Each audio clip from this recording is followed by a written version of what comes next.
Hello everyone, it's Juliana Michaels. Thanks so much for joining me today. In today's video, I've got something a little different to share with you.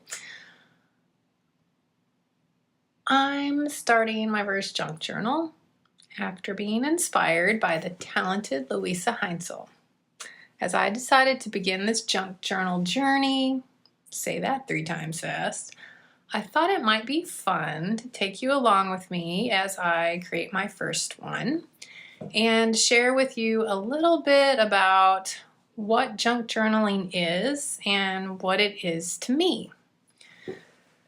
There are loads of resources out there on junk journaling, just Google it, but I wanted to share my take on it and how I plan to incorporate junk journaling into my paper crafting. Playing with paper has always been a creative outlet for me, and I love to try new things, so this is my next new thing that I want to try. I'm not sure where this junk journal journey will lead me, but I'm excited to take the first steps and see. So, if you are new to junk journaling, you might be wondering just what is junk journaling? I wasn't quite sure myself, but basically it's a handmade book often made using found and recycled materials and ephemera, and the pages are used as a place to write, draw, paint, collect, or record memories, thoughts, ideas, inspiration. I mean, once it's finished, it can be a gift, a journal, a planner, a mood board, a scrapbook, or whatever you want it to be.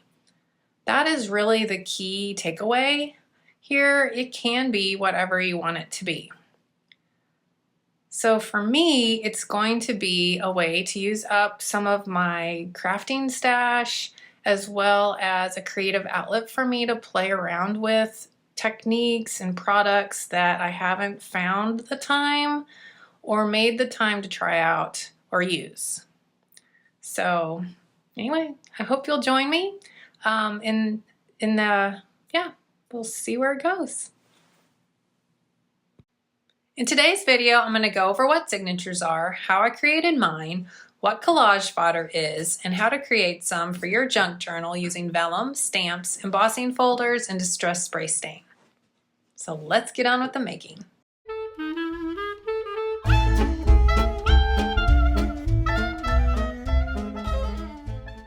Now you might be wondering, if you're like me and new to junk journaling, what is a signature?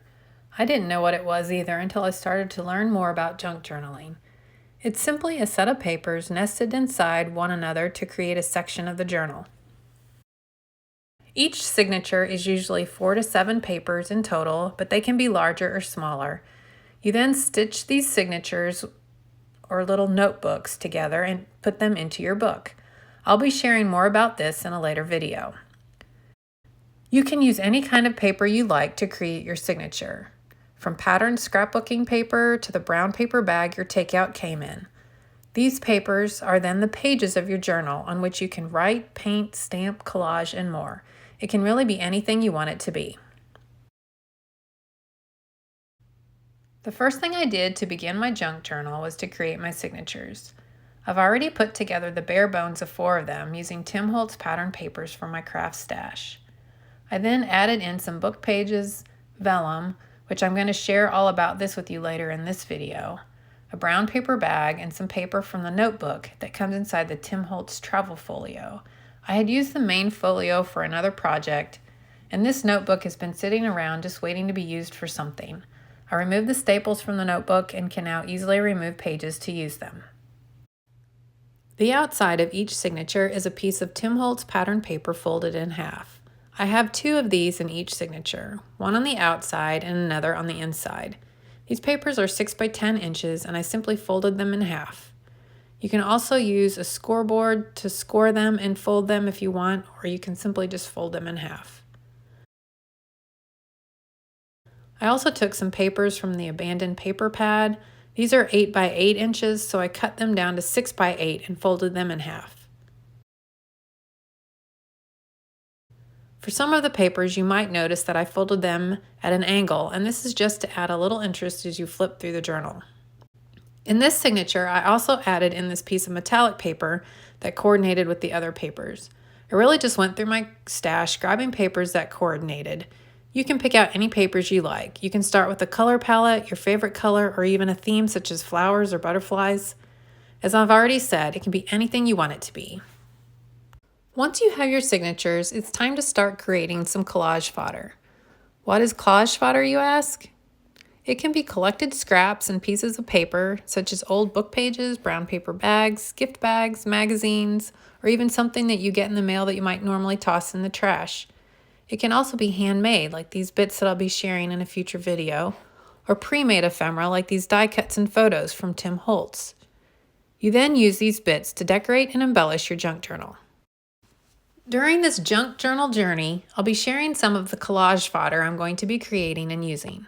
I'm planning to add in some of my craft supply stash, such as die cuts and other Tim Holtz products that I've been hoarding and not using, along with making some using various techniques and products from my stash. Again, I'm just trying to use up some of my stash, especially since I just ordered all of the new Tim Holtz Ideology release. So for this vellum collage fodder, you will need vellum, of course, some sort of waterproof ink. I'm using black soot archival ink, some stamping blocks, and of course some stamps. Some of the sets I'm working with are Tiny Toadstools, Illustrated Garden, Entomology, Documented, Eccentric, and Field Notes. I show Ticket Booth, but I don't actually end up using it. To get started, I'm using one of the floral images and stamping it onto the vellum using the archival ink. I ink it up, stamp it, and then remember that I wanted to share with you how to get a slightly more crisp image when stamping. The back side of the MISTI stamping tool is covered with a piece of foam, and it's perfect for giving you a nice crisp stamped image. This isn't absolutely necessary though, so if you don't have this tool, don't stress. You can do it without the tool as I showed you, or if you're looking for a less expensive option, you could purchase a piece of thin craft foam and place it under your paper as you stamp. I'm going to continue with the stamping using the same image and the leftover ink, which gives you a slightly lighter image each time and is referred to as next generation stamping.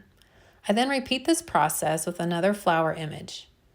Feel free to use this next generation stamping technique or re-ink the image each time, or just stamp the image once and move on to the next image. As I go along with this, I'm basically selecting various images and stamping them over the surface of the paper. I try to spread out where I stamp each similar type of image so that the flowers, insects, and labels aren't all grouped together. I'm going to let you watch me as I continue the stamping process.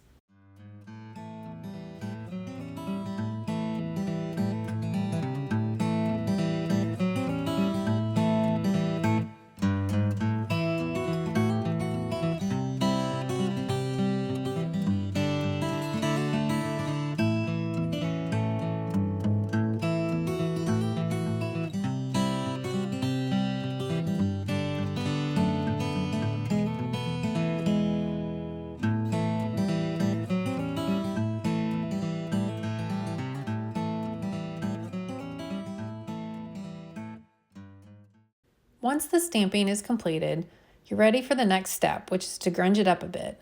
This next part was inspired by Louisa Heinzel, but I didn't want my papers to be quite so dark as hers, so I'm using slightly different ink colors. For this step, I'm going to show you how to use distress ink or distress spray stains in old paper and vintage photo. You can use any kind of water-based ink or spray you have, and yes, I'm going to wear some gloves so my hands aren't covered in ink. One way to add the ink is to smush the ink pad onto a craft mat, spritz it with water, and smush the paper into the ink. This will give you a lighter ink coverage. I'm using a heat tool to dry the ink, but you can set the paper to the side to dry as well. You'll notice though that the paper tends to curl as it gets wet. This is just the nature of the vellum paper and the fact that it's not really made for getting wet like this. In my opinion, it just adds to the distressed, grungy look I'm going for.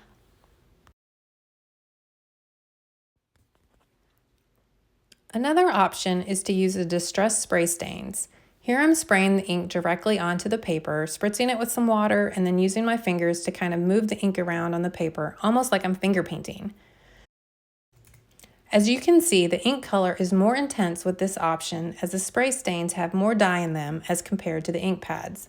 This is just so that the spray can keep its color but still be a liquid and be sprayed. This is just so that the spray can keep its color but still a liquid so it can be sprayed. On this one I'm using old paper spray stain. Now here's another one I created using vintage photo spray stain. To add more interest, I'm going to add some splatters of vintage photo. I'm just unscrewing the spray nozzle and then flicking the ink onto the paper. Next, I'm spritzing the paper with a little water and then using my fingers to mix the ink and water. I then use my heat tool to partially dry the paper, but then decide to just let it finish air drying while I move on to the next vellum idea. Okay, let me find the signature with the piece I'm going to share about next.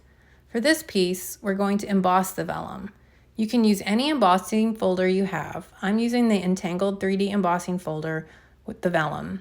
I took an 8.5 by 11 piece of vellum, cut it in half, and then folded it in half, and then placed this inside the embossing folder. Off camera, I'm going to run this through my die cutting machine. As you can see, once you remove the paper from the folder, the layers are kind of stuck together. Gently and slowly peel them apart to try to avoid ripping the paper. The nature of these 3D embossing folders is to really add a deep impression into the paper, and they can tend to rip and tear the paper. You might try wetting the vellum before you try this to help minimize some of it, but I couldn't tell that it made that much difference when I tried it myself. So now I'm going to add some color using Distress Spray Stain, and since I want it to coordinate with my other pieces, I'm using the same colors. Here I'm adding some old paper, spritzing it with a little water, and then finger painting with it as before. I'm also adding some vintage photo, and I spray it once, but then decide to do the splatter method so I don't end up with too much brown. Now I'm drying the paper with my heat tool.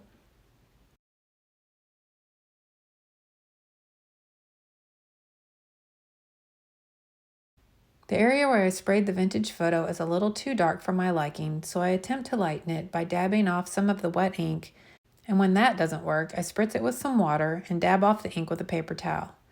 I then grab my heat tool and continue to dry the vellum. Next, I decide to add some more splatters, so I do a little more of that and then dry it again. As I'm drying though, I get a little impatient waiting for it to dry, so I just dab it with a paper towel. This ends up removing a little more of the ink than I wanted, but oh well. The outside of the folded paper looks great, but as I open it up, the inside looks a little plain, so let's try something.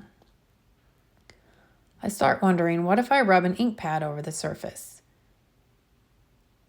So I grab the Vintage Photo Distress ink pad and I start rubbing lightly over the surface of the paper, and I really like the look of it. It brings out the embossed design so much. So there you have it.